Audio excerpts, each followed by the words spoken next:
नमस्कार, आपका बहुत-बहुत स्वागत है हमारे यूट्यूब चैनल पर। तो आज के लेक्चर में हम पढ़ने वाले हैं बायोकेमिस्ट्री एंड क्लिनिकल पैथोलॉजी का चैप्टर नंबर 6 जो कि है एंजाइम्स। इस सब्जेक्ट के 5 चैप्टर्स हमने कंप्लीट कर लिए हैं। अगर आपने उन चैप्टर के लेक्चर्स नहीं देखे होंगे तो आप हमारे चैनल पर जाकर देख सकते हैं। और अगर आपको हमारी ये कोशिश अच्छी लगती हो तो प्लीज़ हमारे चैनल को लाइक करिए, अपने दोस्तों के साथ भी शेयर करिए और नए हैं तो सब्सक्राइब करिए। तो आज के इस लेक्चर में हम पढ़ने वाले हैं एंजाइम्स के बारे में। एंजाइम्स का नाम आपने सुना होगा, एंजाइम्स के बारे में थोड़ा बहुत पढ़ा भी होगा। एंजाइम्स मतलब क्या होते हैं ये आज हम डिटेल में पढ़ेंगे। तो सबसे पहले सिलेबस में देख लेते हैं कि हमें इस टॉपिक में कौन कौन से टॉपिक देखने हैं। तो आज का हमारा चैप्टर है चैप्टर नंबर 6 एंजाइम्स, जिसमें हमें सबसे पहले पढ़नी है डेफिनेशन। एंजाइम्स की हम यहाँ पर सबसे पहले डेफिनेशन देखेंगे। देन नेक्स्ट हम देखेंगे प्रॉपर्टीज, एंजाइम्स के प्रॉपर्टीज यहाँ पर हम देखेंगे। देन नेक्स्ट हम देखेंगे IUB एंड MB क्लासिफिकेशन, दो टाइप की क्लासिफिकेशन हम देखेंगे एंजाइम्स के। देन नेक्स्ट हम देखेंगे फैक्टर्स अफेक्टिंग एंजाइम एक्टिविटी। तो एंजाइम की एक्टिविटी को अफेक्ट करने वाले कौन कौन से फैक्टर्स हैं उनके बारे में भी हम यहाँ पर देखेंगे। देन नेक्स्ट हम देखेंगे mechanism of action of enzymes. Enzyme किस तरीके से एक्शन दिखाते हैं, किस तरीके से काम करते हैं उसके बारे में देखेंगे। देन नेक्स्ट है एंजाइम इनहिबिटर्स। एंजाइम्स को इनहिबिट करने वाले मतलब एंजाइम्स की एक्टिविटी कम करने वाले जो सब्सटेंस होते हैं उनके बारे में भी हम यहाँ पर देखेंगे। देन नेक्स्ट है therapeutic and pharmaceutical importance of enzymes. तो एंजाइम्स का थेराप्टिक इम्पोर्टेंस और फार्मास्यूटिकल इम्पोर्टेंस हम यहाँ पर देखेंगे। तो ये सारे टॉपिक हमें इस चैप्टर में कवर करने हैं। तो आइए स्टार्ट करते हैं चैप्टर नंबर 6 एंजाइम्स। सबसे पहले हम एंजाइम्स के बारे में यहाँ पर जनरल कुछ देखेंगे। Enzymes produce by all living organism including humans and are present only in small amounts. तो एंजाइम जो है वो ऑल लिविंग ऑर्गेनिज्म प्रोड्यूस करते हैं। सारे जो लिविंग ऑर्गेनिजम्स है वो सारे लिविंग ऑर्गेनिजम्स प्रोड्यूस करते हैं इंक्लूडिंग ह्यूमंस। मतलब ह्यूमंस भी एंजाइम्स प्रोड्यूस करते हैं उनके बॉडी में, जो कि बहुत ही स्मॉल अमाउंट में उनके बॉडी में प्रेजेंट रहते हैं। तो ये जो एंजाइम्स होते हैं बहुत ही इसेंशियल होते हैं लाइफ के लिए। देन नेक्स्ट हम देखेंगे डेफिनेशन। एंजाइम्स की डेफिनेशन क्या होती है? Enzymes are biological catalyst that speed up the pace of chemical reaction. तो एंजाइम ये एक ऐसे बायोलॉजिकल कैटलिस्ट है, ये एक ऐसा सब्सटेंस है जो कि स्पीड अप करता है, मतलब स्पीड बढ़ाता है, स्पीड इंक्रीज करता है the pace of chemical reaction. जो भी केमिकल रिएक्शन हमारे बॉडी में होती है, हमारे बॉडी में बहुत सारे केमिकल रिएक्शंस होती हैं, मेटाबॉलिज्म हो गया या फिर अदर हो गए, जो केमिकल रिएक्शन है उनकी स्पीड जो है ये एंजाइम्स इंक्रीज कर देते हैं, बढ़ाते हैं। मतलब जो भी केमिकल रिएक्शंस होती है हमारी बॉडी में वो होने के लिए एंजाइम्स बहुत ही ज़्यादा ज़रूरी होते हैं। तो इस तरीके से सिंपल सी डेफिनेशन हो गई एंजाइम्स की। देन नेक्स्ट हम देखेंगे प्रॉपर्टीज़ ऑफ एंजाइम। एंजाइम्स की कुछ प्रॉपर्टीज़ यहाँ पर हमें दिए गए हैं, उनके बारे में देखेंगे। तो सबसे पहला है all enzymes are protein. Protein जो होता है वो हमारे बॉडी के लिए बहुत ही ज़्यादा इसेंशियल होते हैं। और हमारे बॉडी में कुछ ऐसे प्रोटीन्स हैं जो कि एंजाइम्स होते हैं। ऑल प्रोटीन एंजाइम्स नहीं होते, पर जितने भी एंजाइम्स होते हैं वो सारे प्रोटीन होते हैं। जितने भी एंजाइम्स हमारे बॉडी में होते हैं वो सारे क्या होते हैं? प्रोटीन होते हैं। ये बात आपको याद रखनी है। देन नेक्स्ट है they cut big molecule apart and join small molecules for big molecules formation। तो ये जो एंजाइम्स है ये क्या करते हैं, अगर कोई बड़ा मॉलिक्यूल है उसको कट कर सकते हैं और कट करके उनको स्मॉल मॉलिक्यूल्स में कन्वर्ट कर सकते हैं and join small molecules for big molecule formation. तो बड़ा मॉलिक्यूल बनाने के लिए स्मॉल मॉलिक्यूल्स को ये जॉइन भी कर सकते हैं। तो इस तरीके से एंजाइम्स ये काम करते हैं। देन नेक्स्ट है most of the chemical reaction in the body are enzyme catalyst. तो बहुत सारी केमिकल रिएक्शन जो बॉडी में ऑकर होती है वो एंजाइम कैटालाइज्ड होती है, मतलब एंजाइम के थ्रू ही वो पूरी होती है। देन नेक्स्ट है the substance upon which on enzyme act is called as substrate. By the action of enzyme it is converted into product. तो जो सब्सटेंस होता है जिस पे एंजाइम एक्ट करता है, जिस पे एंजाइम अपनी एक्शन दिखाता है, उसको हम बोलते हैं सबस्ट्रेट। एंजाइम जो है जिस पे एक्शन दिखाता है उसको हम क्या बोलते हैं? सबस्ट्रेट बोलते हैं। Bye the action of enzyme it is converted into product. तो ये जो सबस्ट्रेट है ये एंजाइम की एक्शन के थ्रू प्रोडक्ट में कन्वर्ट हो जाता है। यहाँ पर हमें दिया गया है सबस्ट्रेट जो कि एंजाइम की एक्शन के थ्रू प्रोडक्ट में कन्वर्ट होता है। सारे जो केमिकल रिएक्शंस होते हैं वो इसी तरीके से प्रोडक्ट में कन्वर्ट होते हैं। देन नेक्स्ट है The enzymes are large molecules with molecular weight ranging from few thousand to millions। तो enzymes जो है ये large molecule है जिनकी molecular weight जो है वो कितनी हो सकती है 1000 to million तक इनकी molecular weight हो सकती है। देन नेक्स्ट है enzymes are not consumed in overall reaction। तो पूरी रिएक्शन में enzymes जो है वो कहीं पर भी कंज्यूम नहीं होते हैं, वो जिस तरीके से रिएक्शन के पहले थे रिएक्शन के बाद भी वो उसी तरीके से रहते हैं। देन नेक्स्ट है enzyme accelerate the rate of reaction but does not alter the reaction between substrate and product.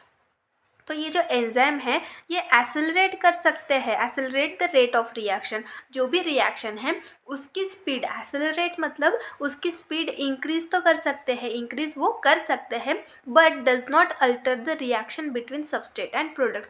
पर जो सबस्ट्रेट और प्रोडक्ट में जो रिएक्शन हो रही है उसको ये अल्टर नहीं करते, मतलब कोई भी एंजाइम का इफेक्ट वहाँ पर नहीं होता, ये सिर्फ स्पीड बढ़ाते हैं रिएक्शन की, बाकी सबस्ट्रेट पे कोई एक्शन नहीं दिखाते या फिर प्रोडक्ट पे भी ये कोई एक्शन नहीं दिखाते। तो इस तरीके से एंजाइम्स काम करते हैं। देन नेक्स्ट है क्लासिफिकेशन। क्लासिफिकेशन देखेंगे यहाँ पर हम एंजाइम्स का। सबसे पहले हमें यहाँ पर दो टाइप के क्लासिफिकेशन देखने हैं, IUB क्लासिफिकेशन और MB क्लासिफिकेशन। तो सबसे पहले हम IUB क्लासिफिकेशन देखेंगे। IUB क्लासिफिकेशन का मीनिंग क्या होता है? International union of biochemistry classification, जिसको हम IUB क्लासिफिकेशन बोलते हैं। तो इनके अकॉर्डिंग जो क्लासिफिकेशन है एंजाइम्स का उसके बारे में देखेंगे यहाँ पर हम। तो सबसे पहला है there are 6 classes of enzymes. तो इनके अकॉर्डिंग एंजाइम्स के 6 क्लासेस होते हैं। कौन कौन से क्लासेस होते हैं यहाँ पर हम देखेंगे। तो सबसे पहला है ऑक्सीडो रिडक्टेज। ऑक्सीडो रिडक्टेज ये पहला क्लास हो गया। This are the enzymes which cause oxidation and reduction in reaction. तो ऑक्सीडो रिडक्टेज ये ऐसे एंजाइम्स होते हैं जो कि ऑक्सीडेशन और रिडक्शन कॉज करते हैं रिएक्शन में। ऑक्सीडेशन ये एक प्रोसेस है और रिडक्शन भी ये एक प्रोसेस है। तो ये ऐसे एंजाइम्स होते हैं जो कि ऑक्सीडेशन और रिडक्शन कॉज करते हैं। This class include enzymes like first dehydrogenase, oxidase and peroxidase. तो ये क्लास में इस तरीके के एंजाइम, यहाँ पर एंजाइम्स के नाम दिए गए हैं। कौन कौन से हैं? Dehydrogenase, oxidase, peroxidase. ये जो एंजाइम है ये केमिकल रिएक्शन में अगर ऑक्सीडेशन कॉज करना हो या फिर रिडक्शन कॉज करना हो तो ये एंजाइम्स जो है ये एक्ट करते हैं, और वहाँ पर ऑक्सीडो रिडक्टेज मतलब ये इस कैटेगरी में ये एंजाइम्स आते हैं। देन नेक्स्ट है ट्रांसफरेज। दूसरी कैटेगरी है transferase. This are the enzymes which include the transferring process. तो अगर कोई मॉलिक्यूल है उसको एक जगह से दूसरी जगह ट्रांसफ़र करना है तो वहाँ पर भी एंजाइम्स एक्ट करते हैं। तो ऐसे एंजाइम्स जो कि ट्रांसफरिंग प्रोसेस में इन्वॉल्व होते हैं उनको हम बोलते हैं ट्रांसफरेज। देन नेक्स्ट है हाइड्रोलेज। हाइड्रोलेज मतलब क्या होता है? These are the enzymes which cause hydrolysis। तो ये जो एंजाइम्स होते हैं ये हाइड्रोलिसिस कॉज करते हैं रिएक्शन में। फॉलोइंग आर सम सब क्लासेस। तो यहाँ पर हाइड्रोलिसिस के कुछ सब क्लासेस हमें दिए गए हैं वो देखेंगे। तो सबसे पहला है esterase, second is the phosphatase, third one is the glycosidase and fourth one is the peptidase. तो इस तरीके से इसके क्लासिफिकेशन है हाइड्रोलिसिस के। तो ये क्या करते हैं? हाइड्रोलिसिस कॉज करते हैं रिएक्शन में। ये इस तरीके के एंजाइम्स होते हैं जो कि हाइड्रोलिसिस कॉज करते हैं। देन नेक्स्ट है लाइज। लाइज ये किस तरीके से एंजाइम्स होते हैं? This enzymes remove small molecule from large substrate molecule. तो ये जो एंजाइम्स होते हैं ये स्मॉल मॉलिक्यूल्स को रिमूव करते हैं फ्रॉम लार्ज सबस्ट्रेट मॉलिक्यूल। जो लार्ज सबस्ट्रेट मॉलिक्यूल होता है वहाँ से जो छोटे छोटे मॉलिक्यूल्स होते हैं उनको रिमूव करते हैं। ऐसे एंजाइम्स को हम बोलते हैं लाइज।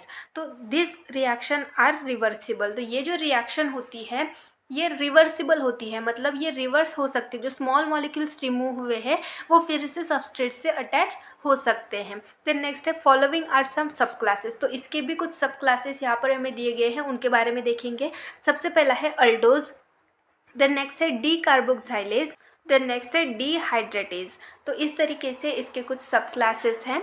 देन नेक्स्ट है आइसोमरेज। आइसोमरेज ये 5th नंबर का क्लास हो गया। ये किस तरीके के एंजाइम्स होते हैं?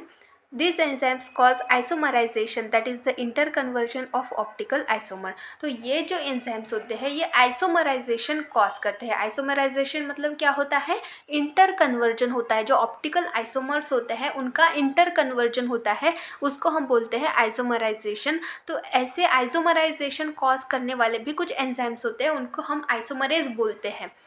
फॉलोइंग आर सम सब क्लासेस, तो इसके भी कुछ सब क्लासेस हमें यहाँ पर दिए गए हैं, उनके बारे में देखेंगे। सबसे पहला है इपीमरेज। इपीमरेज ये एक पहला सब क्लासेस हो गया। देन नेक्स्ट है सिस ट्रांस आइसोमरेज।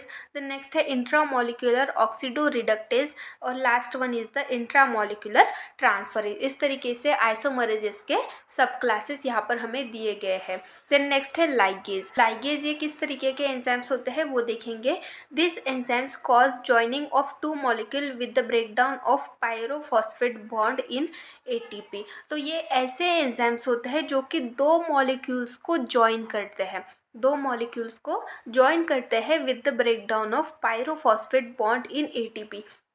तो हमारा जो एटीपी होता है वहाँ पर पायरोफॉस्फेट बॉन्ड होता है, उसका ब्रेक डाउन करके ये एंजाइम्स दो मॉलिक्यूल्स को जॉइन करते हैं। तो इस तरीके से ये एंजाइम्स काम करते हैं। फॉलोइंग आर सम एग्जाम्पल्स, यहाँ पर हमें कुछ एग्जाम्पल्स दिए गए हैं। सबसे पहला है glutamine synthetase, second one is the acetyl CoA carboxylase, और and third one is the succinate thiokinase. तो इस तरीके से इसके एग्जाम्पल्स हैं। देन नेक्स्ट है सेकेंड क्लासिफिकेशन, जो हमारा एमबी क्लासिफिकेशन है, अब हम यहाँ पर देखेंगे। यहाँ पर हमने सारे आईयूबी क्लासिफिकेशन के क्लासेस देख लिए। 6 क्लासेस थे, वो सारे हमने यहाँ पर पढ़ लिए आईयूबी क्लासिफिकेशन के। देन नेक्स्ट है एमबी क्लासिफिकेशन। क्लासिफिकेशन किस तरीके का है वो हम यहाँ पर देखेंगे। तो एमबी क्लासिफिकेशन मतलब होता क्या, वो सबसे पहले देख लेते हैं। International union of biochemistry and molecular biology, इसका मतलब होता है IUMBM, या फिर इसको एमबी क्लासिफिकेशन भी हम बोल सकते हैं। तो इस तरीके से इसका फुल फॉर्म होता है, इसके बारे में देखेंगे। There are 7 classes of enzymes. तो according to MB classification enzymes के 7 क्लासेस है, और आईयूबी क्लासिफिकेशन में हमने कितने क्लासेस देखे थे एंजाइम्स के, 6 क्लासेस देखे थे। तो इसमें 7 क्लासेस कौन कौन से हैं वो देखेंगे। सबसे पहला क्लास है ऑक्सीडो रिडक्टेज। ऑक्सीडो रिडक्टेज क्या होता है, वहाँ पर ऑक्सीडेशन भी होता है और रिडक्शन भी होता है। ऐसे एंजाइम्स जो ऑक्सीडेशन और रिडक्शन भी कॉज करते हैं उनको हम ऑक्सीडो रिडक्टेज बोलते हैं। देन नेक्स्ट है ट्रांसफरेज, जहाँ पर ट्रांसफ़र होता है मॉलिक्यूल्स का एक जगह से दूसरी जगह में। ऐसे एंजाइम्स जिसमें आते हैं उनको हम बोलते हैं ट्रांसफरेज। देन नेक्स्ट है हाइड्रोलाइसिस, जो कि हाइड्रोलिसिस कॉज करते हैं। ऐसे एंजाइम्स को हम हाइड्रोलाइसिस बोलते हैं। देन लाइजेज, देन नेक्स्ट है आइसोमरेज। तो ये सारे हमने अभी देखा, इनके मीनिंग क्या होता है ये सारे हमने अभी अभी पढ़ा आईयूबी क्लासिफिकेशन में। देन नेक्स्ट है लाइगेज। तो लाइगेज के यहाँ पर सब क्लासिफिकेशन हमें दिए गए हैं, उसके बारे में देखेंगे। तो लाइगेज का सबसे पहला सब क्लास है फॉर्मिंग CO बॉन्ड। CO मतलब carbon oxygen bond. Then next है forming carbon sulphur bond. Then next है forming carbon and nitrogen bond. यहाँ पर ये जो थर्ड वाला सब क्लास है फॉर्मिंग कार्बन नाइट्रोजन बॉन्ड, इसके भी क्लासेस पड़े हुए हैं यहाँ पर, उसके बारे में भी देखेंगे। तो सबसे पहला है acid ammonia ligase. Then next है साइक्लोलाइगेज। देन नेक्स्ट है अदर कार्बन नाइट्रोजन लाइगेजेस, और fourth is the carbon nitrogen ligase with glutamine.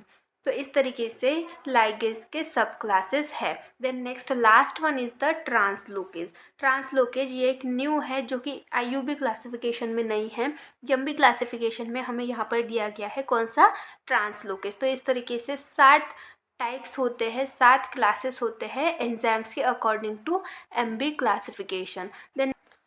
Then next हमारा टॉपिक है फैक्टर्स अफेक्टिंग एंजाइम एक्टिविटी। तो एंजाइम की एक्टिविटी अफेक्ट करने वाले कुछ फैक्टर्स होते हैं, उनके बारे में हम यहाँ पर देखेंगे। तो कौन कौन से फैक्टर्स हैं वो सबसे पहले यहाँ पर देख लेते हैं। 4 फैक्टर्स यहाँ पर हमें दिए गए हैं, कौन कौन से वो देखते हैं। सबसे पहला है एंजाइम कंसंट्रेशन। एंजाइम कंसंट्रेशन ये सबसे पहला हो गया। देन नेक्स्ट है temperature. Third one is the hydrogen ion concentration, जिसको हम pH भी बोल सकते हैं, या फिर फोर्थ है सबस्ट्रेट कंसंट्रेशन। तो इनके बारे में डिटेल में हम अब पढ़ेंगे। तो सबसे पहले एंजाइम कंसंट्रेशन मतलब क्या होता है वो देखेंगे। एंजाइम कंसंट्रेशन आप यहाँ पर देख सकते हैं। Enzyme concentration The rate of enzyme catalyzed reaction is directly proportional to the concentration of enzymes. तो जो एंजाइम्स होते हैं, एंजाइम कैटालाइज रिएक्शंस जो होती है वो डायरेक्ट प्रोपोर्शनल होती है कंसंट्रेशन ऑफ एंजाइम। अब कंसंट्रेशन ऑफ एंजाइम्स मतलब जो अमाउंट होती है एंजाइम की, वो जितनी ज़्यादा उतनी फास्ट रिएक्शन, वो जितनी कम वो उतने स्लोली होगी रिएक्शन। तो जैसे कि आप यहाँ पर देख सकते हैं, मैं आपको यहाँ पर समझा के बताती हूँ डायग्राम के थ्रू। ये हमारा एक बॉक्स है और ये हमारा दूसरा बॉक्स है। यहाँ पर सबस्ट्रेट है 50 और एंजाइम की अमाउंट है ज़्यादा, मतलब एंजाइम का जो कंसंट्रेशन है, एंजाइम की जो अमाउंट है वो ज़्यादा है। कितनी लेते हैं? 100 ले लेते हैं। और यहाँ पर सबस्ट्रेट है 50 और एंजाइम भी 50। एंजाइम की कंसंट्रेशन क्या है? सेम है। तो अगर आप यहाँ पर देखिए, एंजाइम जो है, एंजाइम क्या करता है? इंक्रीज़ करता है स्पीड।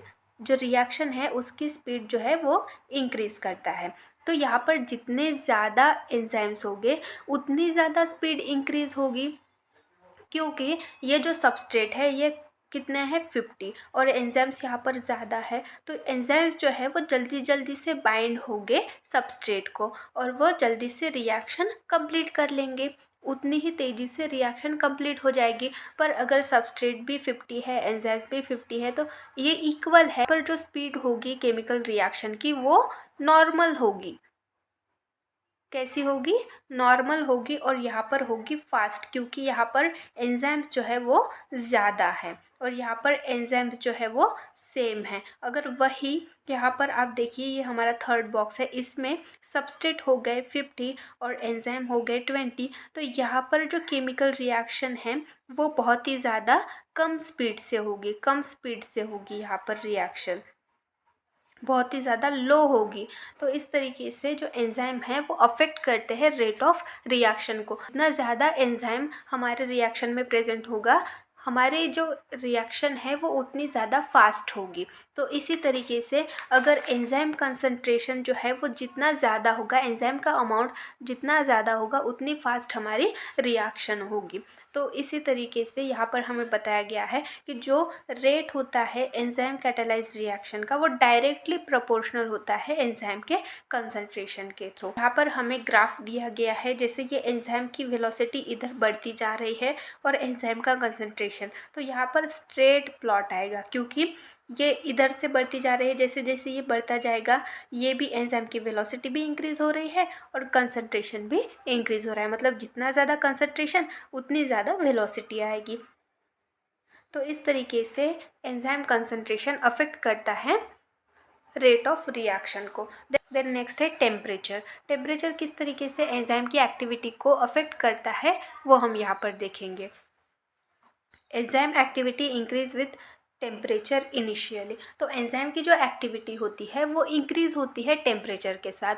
तो टेम्परेचर के साथ सबसे पहले ये यहाँ पर इंक्रीज़ हो रही है। After the critical temperature the enzyme activity decrease with increase in temperature. तो जैसे जैसे टेम्परेचर बढ़ता जाता है, फिर एक क्रिटिकल टेम्परेचर, मतलब जैसे हमारा यहाँ पर आप देख सकते हैं, तो जैसे जैसे टेम्परेचर इंक्रीज़ हो रहा है टेम्परेचर, तो यहाँ पर हमारा एक क्रिटिकल पॉइंट आता है। क्रिटिकल पॉइंट मतलब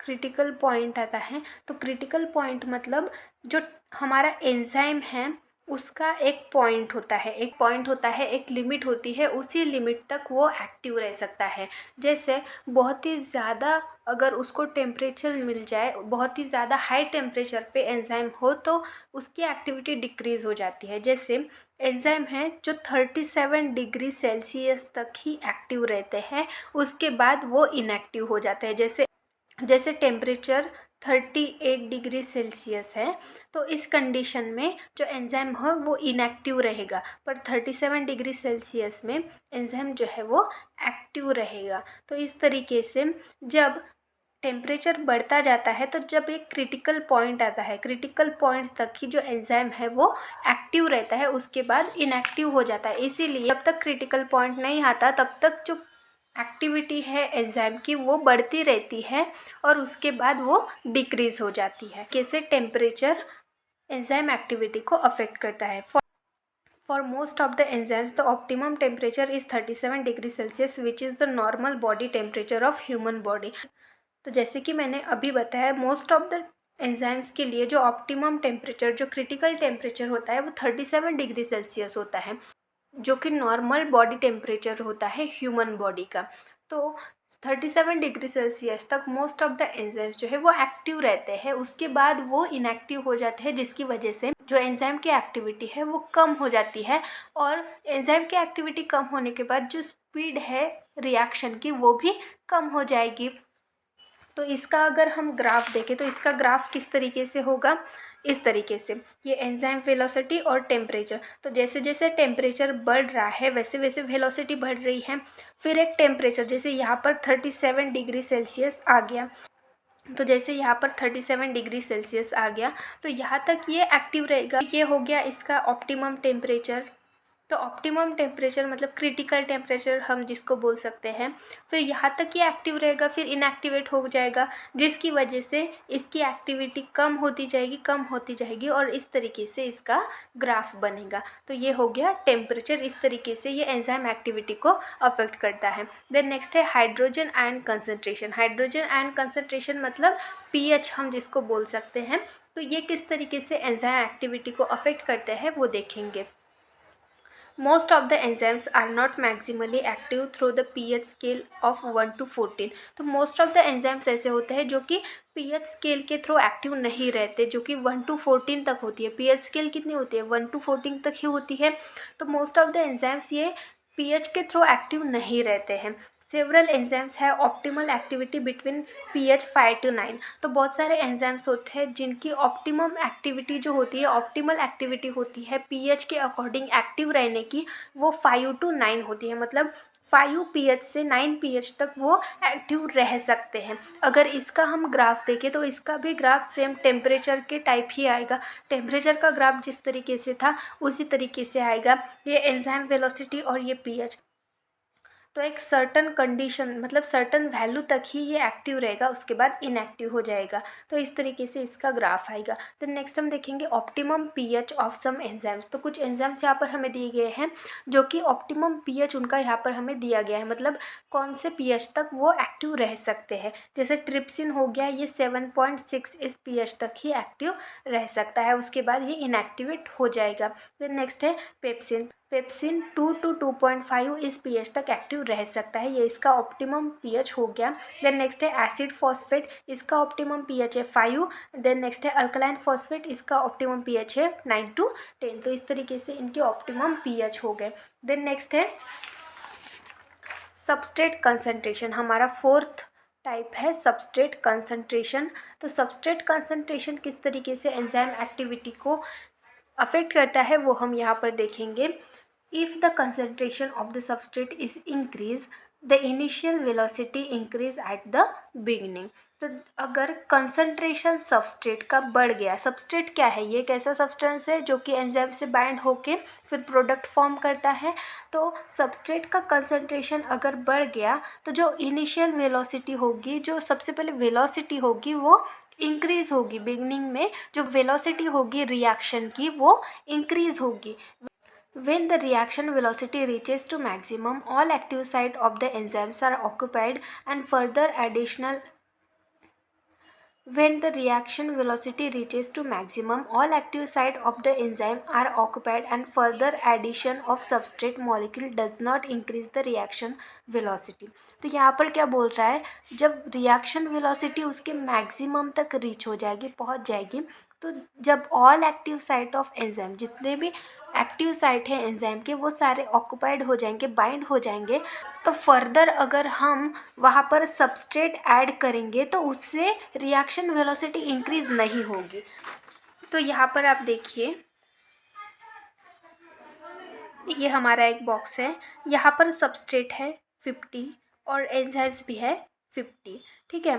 तो यहाँ पर हमारी केमिकल रिएक्शन हो रही है, जितने सबस्ट्रेट हैं वो एंजाइम्स से सारे बाइंड हो गए। देन फिर से हम यहाँ पर हमने सबस्ट्रेट ऐड किया, हम यहाँ पर सबस्ट्रेट कंसंट्रेशन देख रहे हैं, मतलब सबस्ट्रेट की अमाउंट देख रहे हैं। तो हमने यहाँ पर फिर से सबस्ट्रेट ऐड कर दिया, कितने 50। तो यहाँ पर एंजाइम तो 50 है और इसके सारे जो एक्टिव साइट है वो सबस्ट्रेट बाइंड कर चुके हैं, 50 सबस्ट्रेट बाइंड कर चुके हैं।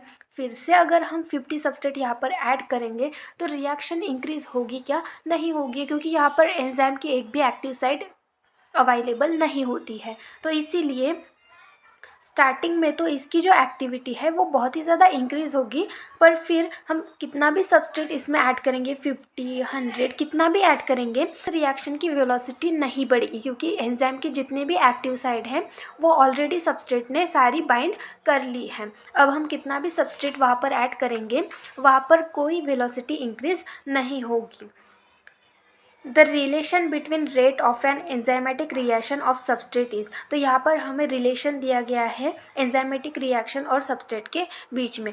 तो ये स्मॉल वी है is equal to capital V into S in bracket K M plus S. तो यहाँ पर इनका मीनिंग क्या होता है वो देखेंगे। Where small v is equal to velocity of reaction, capital V is equal to maximum velocity, S is equal to substrate concentration, Km is equal to Michaelis Menten constant. तो इस तरीके से ये रिलेशन यहाँ पर दिया गया है, इसको हम माइकल मेंटेन कांस्टेंट के थ्रू निकाल सकते हैं। तो यहाँ पर हमें सबस्ट्रेट कंसनट्रेशन का ग्राफ दिया गया है, उसके बारे में देखेंगे। ये हो गई वेलोसिटी और ये हो गई सबस्ट्रेट कंसनट्रेशन।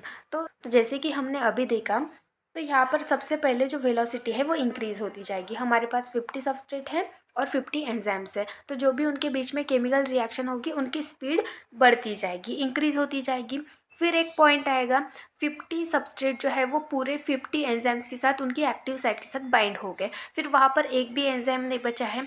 फिर हम जितना भी सबस्ट्रेट वहाँ पर ऐड करेंगे उनकी रिएक्शन जो है वो बढ़ेगी क्या? नहीं बढ़ेगी। तो इसका ग्राफ इस तरीके से आएगा, ज़ीरो ऑर्डर, मतलब वहाँ पर कोई भी रिएक्शन की स्पीड नहीं बढ़ रही और सबस्ट्रेट का कंसंट्रेशन जो है वो नॉर्मल है, जितना था उतना ही रहता है, वो प्रोडक्ट में फॉर्म नहीं होता और जो रिएक्शन की स्पीड होती है वो भी ज़ीरो हो जाती है, ज़ीरो ऑर्डर में आ जाती है। तो इस तरीके से ये ग्राफ होता है, इसको हम माइकल मेंटेन ग्राफ बोलते हैं। तो इस तरीके से ये सबस्ट्रेट कंसंट्रेशन अफेक्ट करता है एंजाइम एक्टिविटी को। तो यहाँ पर हमने चारों फैक्टर्स देख लिए जो कि एंजाइम की एक्टिविटी को अफेक्ट करते हैं। तो आज के लेक्चर में बस इतना ही, बाकी का टॉपिक हम नेक्स्ट लेक्चर में देखेंगे। Thank you.